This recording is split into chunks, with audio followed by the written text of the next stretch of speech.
Hello guys, magandang hapon. Ito nga pala yung motor ng papa ko na ina-assemble ko. Tangkit pa lang to at di ko pa ito nagagawa sa ngayon. At ito nga pala yung kanyang, actually di naman to siya butas. Wala naman butas tong tangki na to. At okay naman to.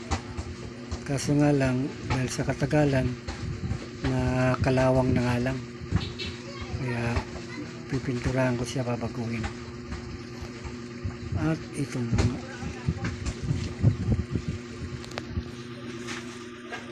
ito na nga yung tinanggalan ko na ng pintura.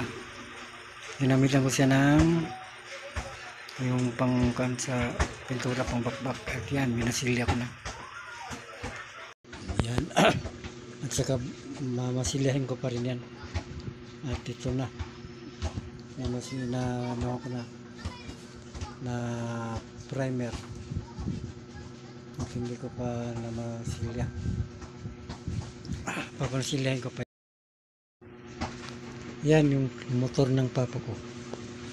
Yan inuunti-unti ko lang. Kasi hindi ko naman kaya na ano yan. I-pull ang pagtrabaho dyan. Inuunti-unti ko lang siyang bilhan ng mga pyesa. May mga pyesa na ako dyan na nabili na kunti pa lang alam, pero pwede na rin. At yung iba inaano ko lang, yung gulong papalitan ko yan, kalawangin na, pati yung tambutso na yan papalitan ko rin yan. At yung gusto ko yung bago yung swing arm pero wala pang budget. Pati yung kanyang shock papalitan ko rin yan pag nagkapira ko. Tsaka yung kanyang speed meter, headlight, basak ng headlight niyan. Kaya pati yung kanyang apakan, yung kanyang putris ay wala na rin. Yan ang gagawin ko palang paraan na maayos siya. Marami pa akong gagawin dyan.